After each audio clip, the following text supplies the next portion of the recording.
अच्छा, last class की मैंने रिकॉर्डिंग अपडेट नहीं की थी, वो मैं भी देख लूंगा आज इंशाल्लाह, इस वीक में सारी कर दूंगा, नोट्स भी अपडेट कर दूंगा आप लोगों के। अच्छा, अब देखिए मेरे पास जो है, मैंने लास्ट टाइम आपसे लेंथ मेजरमेंट की बात स्टार्ट की थी।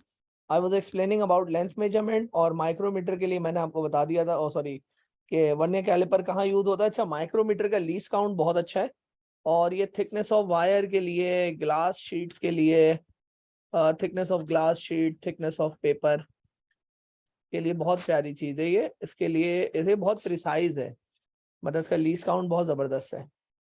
अच्छा, अब माइक्रोमीटर आपका ऑन द होल इंक्लूडेड है, मतलब सिलेबस में ये सही वाला इंक्लूडेड है, इसमें से चीजें आती हैं। अच्छा, अब इसमें से एक चीज आती है इसकी रीडिंग निकालने के लिए, तो मैं वो आप लोगों को करवा रहा हूँ कि इसकी रीडिंग हम लोग किस तरीके से निकालेंगे। माइक्रोमीटर अगर आ जाता है तो how to get the reading from the micrometer. Micrometer का डायग्राम अगर आता है, गिवन होता है, तो उसको देख के हम लोग उसकी रीडिंग कैसे फाइंड आउट करेंगे। तो वो मैं अभी आपको डायरेक्ट पास पेपर से एक आध क्वेश्चन करा देता हूँ, तो आपको समझ आ जाएगा।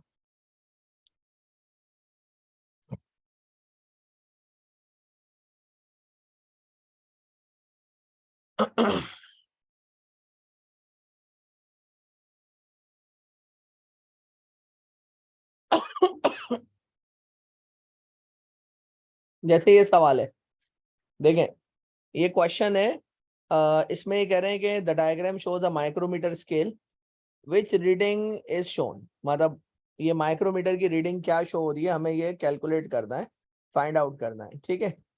तो माइक्रोमीटर की जब आप रीडिंग निकालते हैं ना, तो अब आपको इसमें थोड़ा सा एक चीज ये सीखनी पड़ेगी कि ये दो स्केल्स की रीडिंग निकलती है। एक तो ये मेन स्केल नजर आ रहा है ना आपको, मेन स्केल में इसको बोलूंगा, ये मेन स्केल है,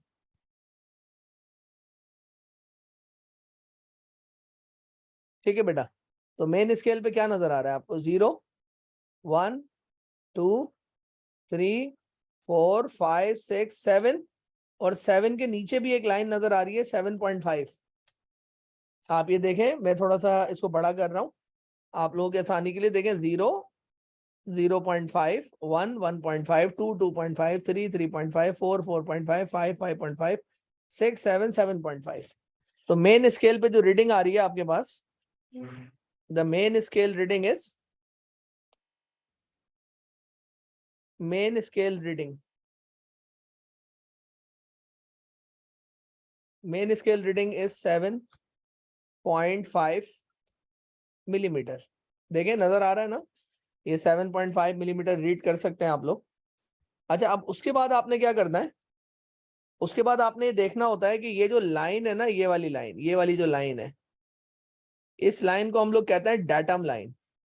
what we called it, datum line. तो हमें देखना होगा कि डाटम लाइन जाके कौन से डिवीजन से कॉन्साइड कर रही है। कोई बताएगा ये कौन से डिवीजन से कॉन्साइड कर रही है। ये जो सर्कुलर स्केल है, सर्कुलर स्केल पे डाटम लाइन कौन से डिवीजन से कॉन्साइड कर रही है, कोई देख के बताएगा। सर्कुलर स्केल पे कौन से डिवीजन से कॉन्साइड कर रही है, 14, शाबाश, ठीक है, 14 से कॉन्साइड कर रही है। अगर किसी को मसला हो रहा है तो मैं ये दिखा देता हूँ। देखिए, ये 15 है, ये 15 है, तो ये जो डाटम लाइन है जाके कॉन्साइड कर रही है किससे, 14 डिवीजन से। तो ये आ गई आपके पास सर्कुलर स्केल रीडिंग। क्या आ गए बेटा, circular scale reading. Circular scale reading कैसे निकालेंगे, 14, मगर ये होता है, ये कहलाता है आपका थिम्बल डिवीजन। जिस डिवीजन से आपके पास डेटम लाइन जाके मीट करती है बेटे, उसको कहते हैं थिम्बल डिवीजन। तो थिम्बल डिवीजन को आपको लीस्ट काउंट ऑफ माइक्रोमीटर से मल्टीप्लाई करना होता है। थिम्बल डिवीजन को आपको लीस्ट काउंट ऑफ माइक्रोमीटर से मल्टीप्लाई करना होता है। You have to multiply the least count the thimble division with the least count of the micrometer, और माइक्रोमीटर का लीस्ट काउंट मिलीमीटर में होता है 0.01। अच्छा, आई वुड रेकमेंड कि आपके भाई रट्टा लग जाना चाहिए अभी तक। माइक्रोमीटर का लीस्ट काउंट होता है 0.01 mm। तो now can you let me know कि 14 इंटू 0.01 कितना होता है।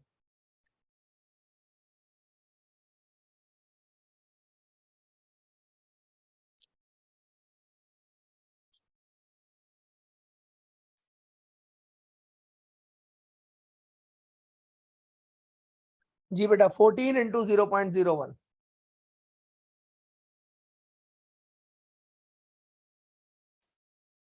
I think it's 0.14 mm। अच्छा अब आप फाइनल रीडिंग कैसे निकालेंगे? फाइनल रीडिंग या पूरी फाइनल रीडिंग रिकॉर्ड कैसे आती है? आपने मेन स्केल रीडिंग में यानी 7.5 में ऐड कर दिया 0.14। तो आपने 7.5 में ऐड कर दिया 0.14, तो आपका आंसर आ जाएगा 7.14,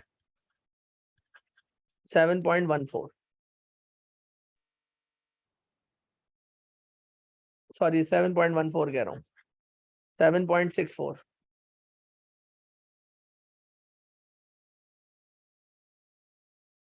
बेटा this is the way that you can get the reading of the micrometer। Micrometer की आप लोग इस तरीके से रीडिंग निकालेंगे। First of all you have to check the main scale reading, और मेन स्केल रीडिंग चेक करने के बाद आप ये देखेंगे कि आपकी जो डेटम लाइन है वो कौन से डिवीजन से जाके कंसाइड कर रही है, और जिस डिवीजन से वो कंसाइड कर रही है उसको आपने लीस्ट काउंट से मल्टीप्लाई किया और उसको ले जाके आपने मेन स्केल रीडिंग में ऐड कर दिया, so that your answer is going to be D. A very simple procedure, बहुत सीधा सीधा आसान सा प्रोसीजर है। अच्छा तो ये हमारे पास देखिए माइक्रोमीटर को यूज करने का तरीका है, this is just a method to use the micrometer. अच्छा इस तरह के सवाल भी आए हुए हैं, ये है वर्नियर कैलिपर की रीडिंग निकालना, मगर ये अब हमारे सिलेबस में इंक्लूडेड नहीं है। वर्नियर कैलिपर की रीडिंग निकालना is not part of your syllabus, but micrometer की रीडिंग निकालना is still the part of your syllabus. चले जी, इसकी रीडिंग कोई बताए मुझे कितनी आ रही है? ये भी माइक्रोमीटर है और हमें इसकी रीडिंग निकालनी है। तो पहले तो आप मेन स्केल रीडिंग देख लें। मेन स्केल रीडिंग को मैं शॉर्ट फॉर्म में लिख देता हूँ MSR, मेन स्केल रीडिंग। तो मेन स्केल रीडिंग कितनी आ गई? 1 2 3 4 5 6, और नीचे एक और नजर आ रहा है तो 6.5 हो गई। तो मेन स्केल रीडिंग आ रही है 6.5। अब ये जो डेटम लाइन है ये जाके कंसाइड कर रही है 13 डिवीजन से, तो सर्कुलर स्केल रीडिंग यानी CSR हो जाएगा 13 इंटू 0.01, और इसको आपस में फिर ऐड कर दें। जी बेटा बिल्कुल बी होगा इसका आंसर, हाइफा बिल्कुल सही कह रहे हो।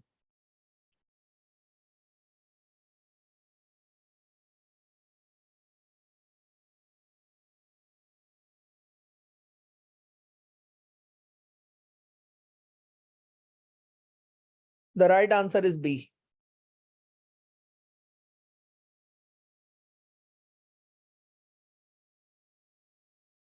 सो yes, B is the right answer, exactly B आएगा इसका आंसर, बिल्कुल सही कह रहे हैं।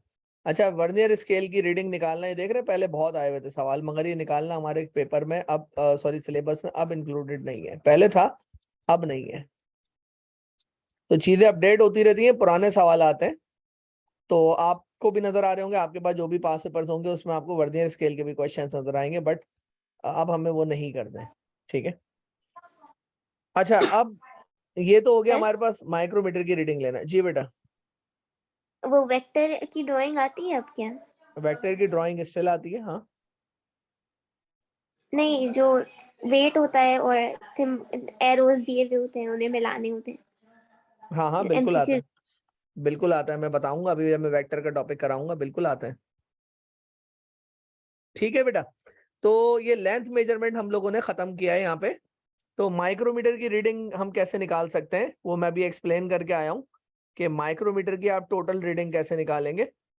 टोटल रीडिंग ऑफ माइक्रोमीटर हम कैसे निकाल सकते हैं? Total reading would be equals to, will be equals to main scale reading plus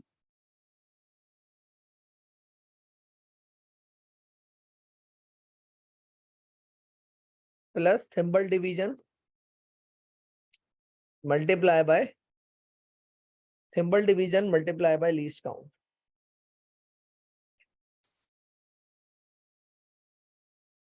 ये हमारे पास इसके फॉर्मूला होता है मेन स्केल रीडिंग और सॉरी टोटल स्केल रीडिंग निकालने का, टोटल रीडिंग निकालने का। तो मैं आपको एक्सप्लेन भी कर चुका हूँ इसमें, ठीक है। अच्छा अब आप आ जाए प्रीफिक्सेस के ऊपर। बल्कि पहले मेजरमेंट्स खत्म कर लेता हूँ सारा। टाइम मेजरमेंट, तो बेटा आप लोगों को तो ये पता ही है कि टाइम मेजरमेंट्स कैसे होती हैं। आप लोगों को तो ये अंदाजा ही होना चाहिए कि टाइम मेजरमेंट्स कैसे होती हैं। तो time measurements either you do it by clock, मगर क्लॉक का जो लीस्ट काउंट होता है वो बहुत कम होता है, मतलब वो सॉरी बहुत बड़ा होता है लीस्ट काउंट, होता है 1 सेकेंड। मतलब जैसे नॉर्मल क्लॉक है ना, अगर आप उससे रेस लगवाते हैं किसी बंदों की और उसका टाइम चेक करते हैं, तो वो अगर सारे रनर्स के लिए टाइम आंसर आ जाता है 11 सेकंड का, तो आप डिसाइड ही नहीं कर पाएंगे कि आप में से फर्स्ट कौन है, सेकंड कौन है, थर्ड कौन है। तो उसके लिए हमें बहुत प्रिसाइज इंस्ट्रूमेंट की जरूरत होती है, और वो जो प्रिसाइज इंस्ट्रूमेंट है, that precise instrument may be a stop clock. तो stop clock is relatively a better approach, stop watch या स्टॉप क्लॉक बोलते हैं उसको हम लोग, ठीक है। अच्छा, अब स्टॉप वॉच का जो लीस्ट काउंट है वो ज्यादा बेटर होता है, it is much better, it is 0.01 seconds।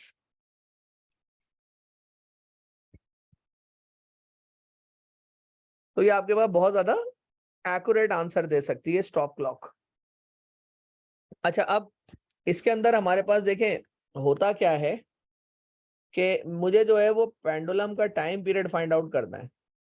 अच्छा, पेंडुलम क्या होता है मैं आपको अभी बता देता हूँ।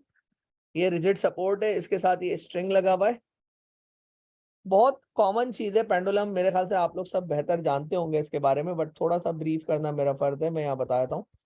अच्छा, अब देखें ये हमारे पास एक बॉल है और ये पेंडुलम का स्ट्रिंग है। तो मैं क्या किया, मैं इसको यहाँ लेके गया, बॉल को रिलीज कर दिया। तो बेटा जब मैं इसको रिलीज करूंगा तो ये ए से बी पे जाएगा, और फिर बी से इंशाल्लाह इसने आना है सी पॉइंट पे, और सी से देखें ए से बी पे जाएगा, बी से सी पे जाएगा, सी से वापस बी पे आएगा, और बी से वापस ए पर आएगा। इसको हम कहेंगे वन कंप्लीट ऑसिलेशन। ए से कहाँ गया, सी पे गया, और सी से वापस ए पर आ गया। This is called one oscillation. This is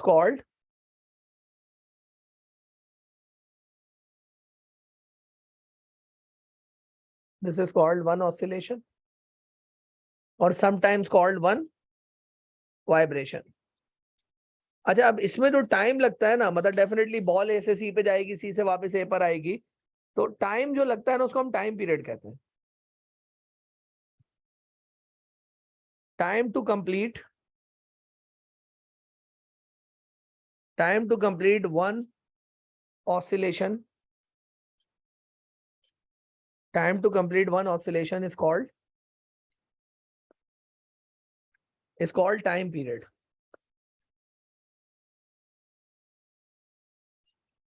अच्छा, अब देखिए पंगा क्या है, स्टॉप वॉच ले, आप इसको ए से रिलीज करें और ये सी पे जाए और ए पे वापस आ जाए, स्टॉप वॉच को आप ऑफ कर दें, स्टॉप वॉच को स्टॉप कर दें, और आपके पास टाइम पीरियड आ जाएगा। This is very simple.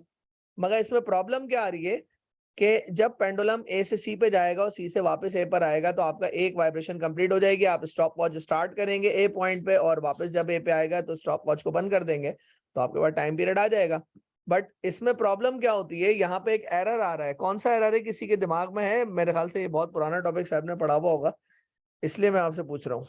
Do you have in your mind के which type of error may occur? Human error human error? या पैरेलेक्स एरर? नहीं नहीं नहीं, पैरेलैक्स एरर आता है स्केल रीडिंग के अंदर ना, जब हम स्केल्स को रीड कर रहे हो तो आई को परपेंडिकुलर नहीं रखते। इधर एक एरर आएगा, human reaction time error.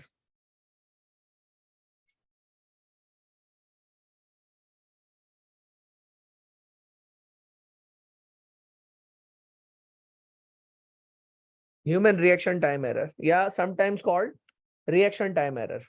Now what is that thing? अच्छा, आप मुझे एक बात देखें, जब भी ये एक्सपेरिमेंट मैंने लैब में ले जाके बच्चों को करवाया, खैर आप तो अभी ऑनलाइन पढ़ रहे हैं तो आप लोगों के साथ ये बात इतनी मैं लैब वैब की नहीं कर सकता, मगर देखें अगर एक रियलाइज करें आप इस बात को, तो जब भी बच्चों को ले आके लैब में करवाया ना मैंने एक्सपेरिमेंट, तो बच्चे या तो दो दो के ग्रुप में काम कर रहे हैं, तो हमेशा एक कंप्लेन करते हैं कि सर मैंने बॉल रिलीज कर दी थी, इसने स्टॉप वॉच स्टार्ट ही नहीं की, या मैंने स्टॉप वॉच स्टार्ट कर दी, इसने बॉल ही रिलीज नहीं की। तो मैंने कहा एक बंदा करके देख ले। एक बंदा भी कर रहा है तो ऐसा हो ही नहीं पा रहा कि the time when you release the ball you start the stopwatch exactly at the same time. आप थोड़ा सा लेट कर देते हैं या थोड़ा सा जल्दी प्रेस कर देते हैं, तो इस वजह से एक एरर आता है, उसको कहते हैं ह्यूमन रिएक्शन टाइम एरर. तो क्या है, इट अकर्स, क्या है ये, it occurs due to early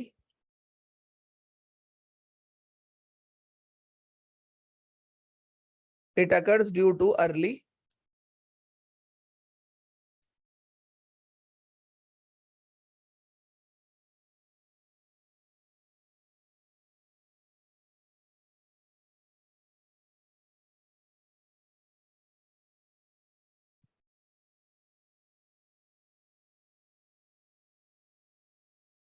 अबे यार पता नहीं क्या हुआ, सारा उड़ गया. खैर दोबारा थोड़ा थोड़ा बताता हूँ. टाइम मेजरमेंट में स्टॉप वॉच है और एक एक आपके पास नॉर्मल क्लॉक थी. ठीक है. अच्छा, टाइम ऑसिलेशन क्या होती है अभी बता कर आया हूँ. ए से आप सी पे गए और सी से वापस ए पर आ गए तो उसको कहते हैं वन वाइब्रेशन. और वन वाइब्रेशन के लिए जो वक्त लगता है, इसके लिए जो टाइम लगता है, उसको हम कहते हैं टाइम पीरियड. वन वाइब्रेशन के टाइम को कहते हैं टाइम पीरियड. और टाइम पीरियड मेजर करते हुए एक एरर आता है, उसको हम कहते हैं रिएक्शन टाइम एरर, या ह्यूमन रिएक्शन टाइम एरर, या रिएक्शन टाइम एरर. अच्छा, रिएक्शन टाइम एरर क्या होता है? It is due to the early और लेट रिस्पॉन्स. ठीक है जी, it is due to early और लेट रिस्पॉन्स ऑफ ऑब्जर्वर. अच्छा अब देखें मसला क्या है, कि इसके लिए एक हल है मेरे पास. वो हल ये है कि आप लोगों को कोई हल नजर आ रहा है इस चीज का? पहले मुझे आप लोग बताएं कि इस मसले का हल कुछ निकल रहा है कि हमारा जो human reaction time error error आ रहा है उसको हम कम कर सकें या उसको खत्म कर सकें. कोई आपके जहन में कोई इसका सोल्यूशन है?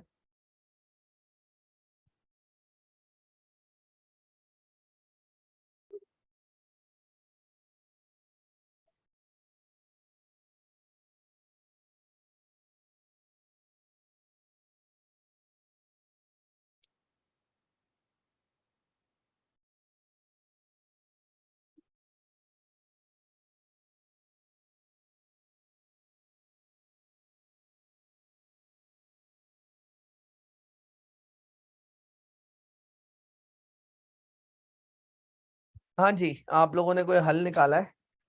Do the experiment multiple times, multiple experiments करें. ठीक है, मल्टीपल एक्सपेरिमेंट करें. ठीक है, देखें हम लोग के काम करते हैं, हम लोग एक ऑसिलेशन का टाइम नहीं लेते. ठीक है, हम एक ऑसिलेशन का टाइम नहीं लेते. Find time for 10 oscillations, at least 10 oscillations. 10 oscillations का टाइम लें. ठीक है. अच्छा, अब आपने 10 ऑसिलेशंस का जब टाइम लिया तो टाइम ऑफ 10 ऑसिलेशंस आ गया 40 सेकेंड्स. नाउ रिपीट,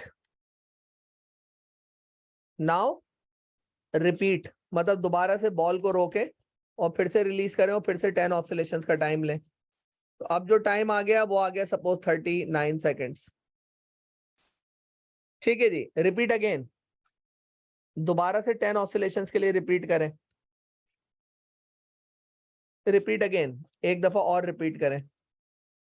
अब जो 10 ऑसिलेशंस का टाइम आया वो सपोज 43 सेकेंड्स आ रहा है. ठीक है, तो ये 3 आपके पास टाइम पीरियड आ गए. अब आप क्या करेंगे, आप जो है वो पहले 10 ऑसिलेशंस का टाइम तो इतना था ना, तो 1 ऑसिलेशन का टाइम कितना आएगा, 40/10. तो 40/10 से 1 ऑसिलेशन का टाइम आ जाएगा 4 सेकेंड. अच्छा, 39/10 से आंसर आ जाएगा एक ऑसिलेशन का 3.9 सेकेंड्स. और 43 सेकेंड्स को अगर आप 10 से डिवाइड करेंगे क्योंकि 10 सेकेंड का है ना ये, तो ये आ जाएगा 4.3 सेकेंड्स. आप क्या करें, आप फाइनली एवरेज टाइम पीरियड निकालें. Get the average get the average time period. तो एवरेज टाइम पीरियड निकालेंगे तो क्या हो जाएगा 4 plus 3.9 plus 4.3 now divided by 3। Answer बताएगा बेटा कोई मुझे प्लीज बताएगा।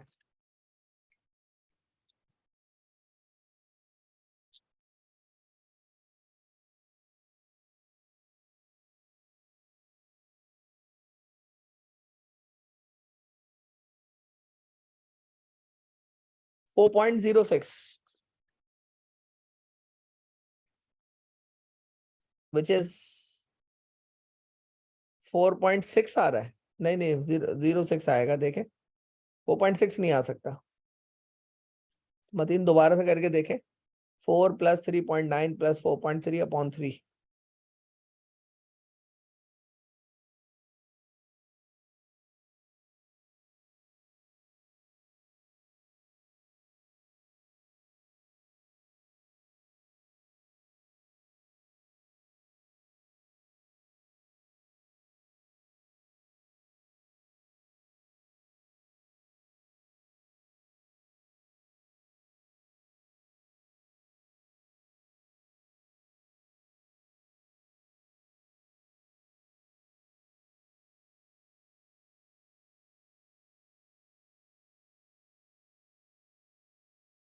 ठीक है बेटा कितना आ रहा है जरा कंफर्म कर दे जरा जल्दी से।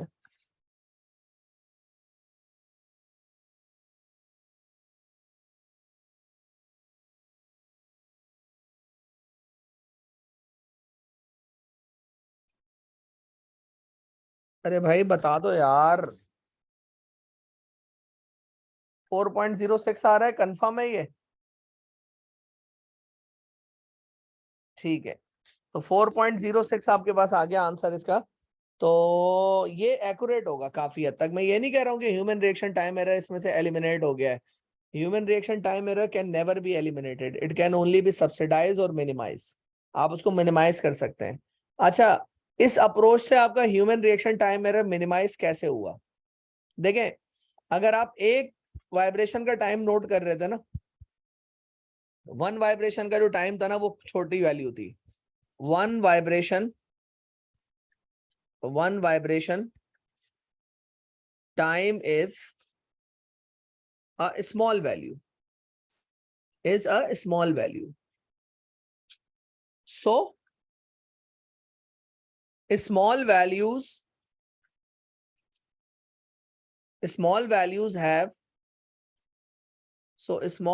have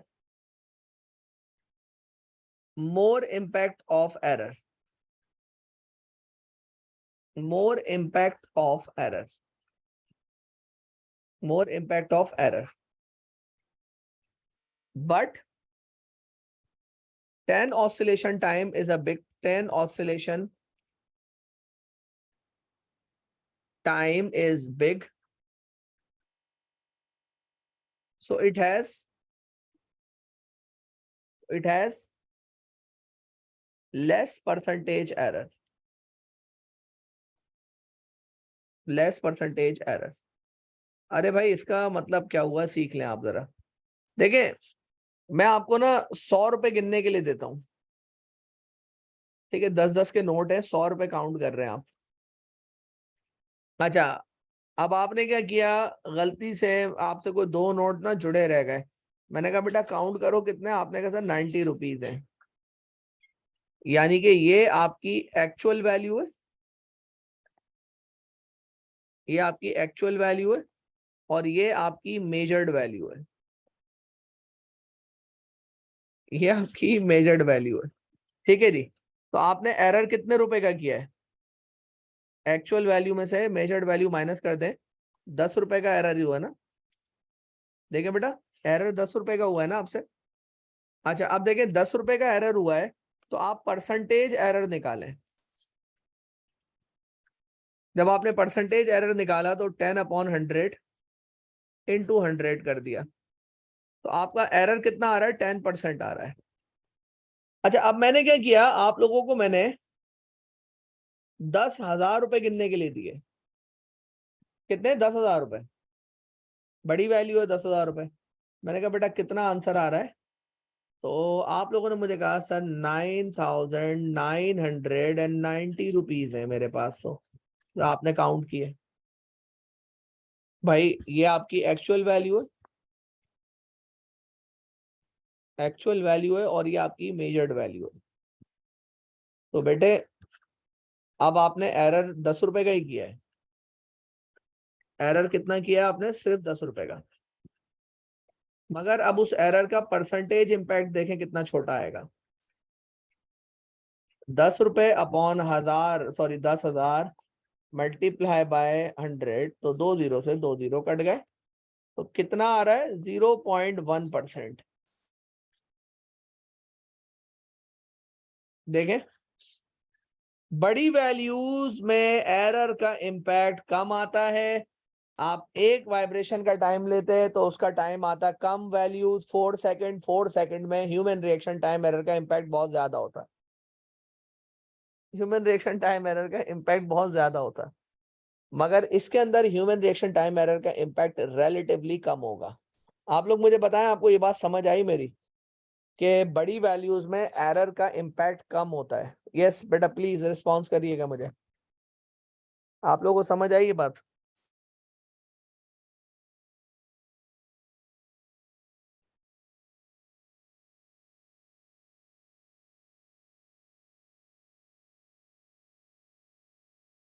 जी बेटा, क्लियर हुआ आपको? अजान, हाइफा, हिबा बताइएगा।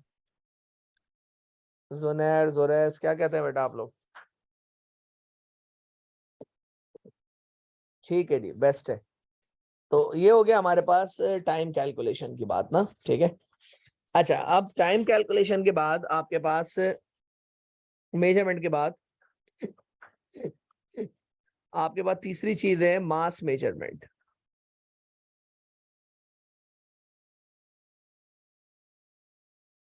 अबे यार, मास मेजरमेंट बहुत आसान है। Mass measurement you will do by having a, mass measurement आप करते हैं किससे? इलेक्ट्रॉनिक बैलेंस से।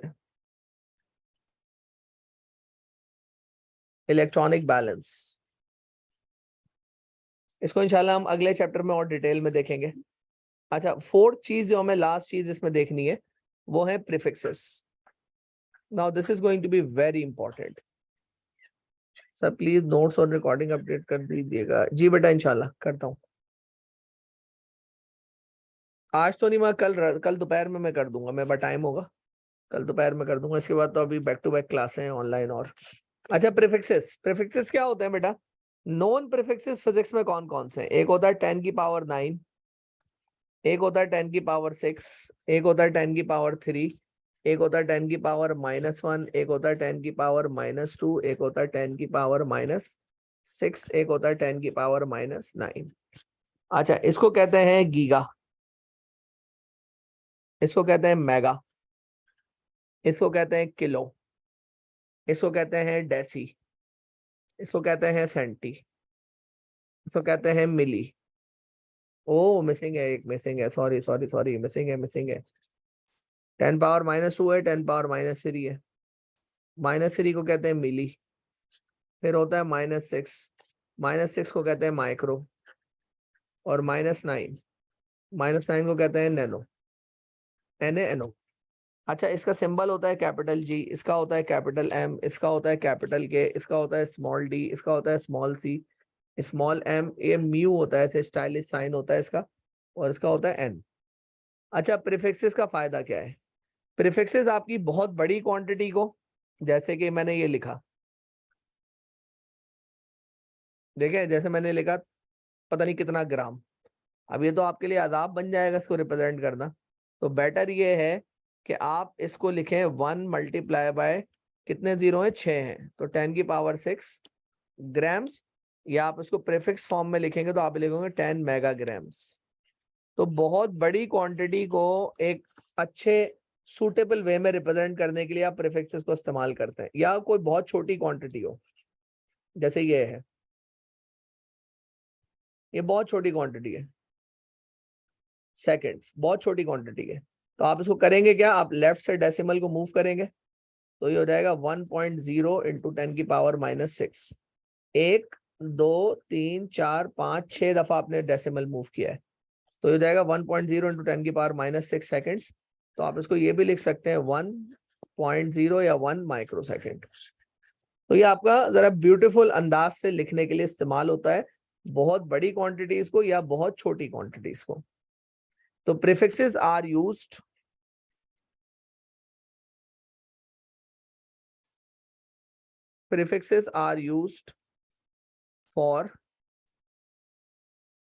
for representation. Prefixes are used for representation of very large or very small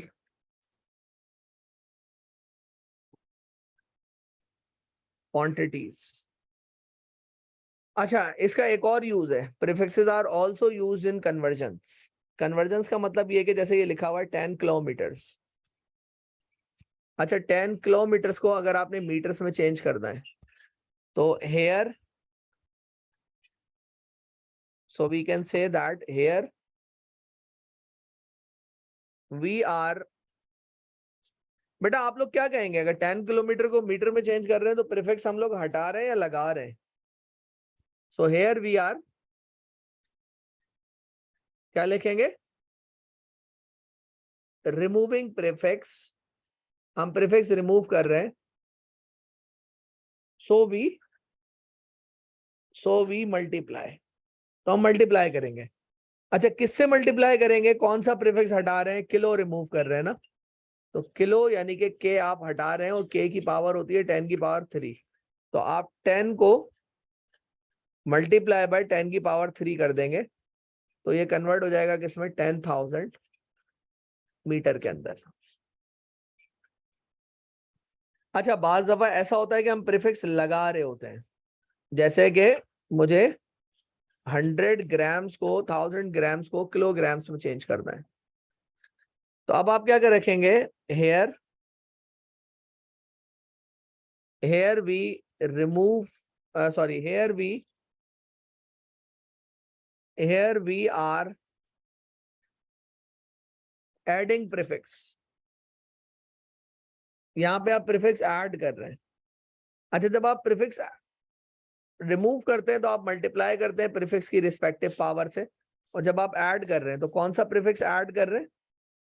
kilo का प्रीफिक्स ऐड कर रहे हैं, के यानी कि 10 की पावर 3। तो अब आप क्या करेंगे? क्योंकि प्रीफिक्स ऐड हो रहा है तो ऐड होते हुए डिवाइड करते हैं। Here we are adding prefix, सो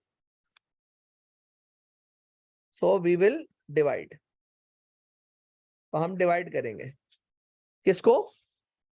1000 को किससे डिवाइड करेंगे? किलो, यानी किलो का मतलब है 10 की पावर 3 से इसको डिवाइड कर देंगे, तो आपके पास आंसर आ जाएगा 1 kg।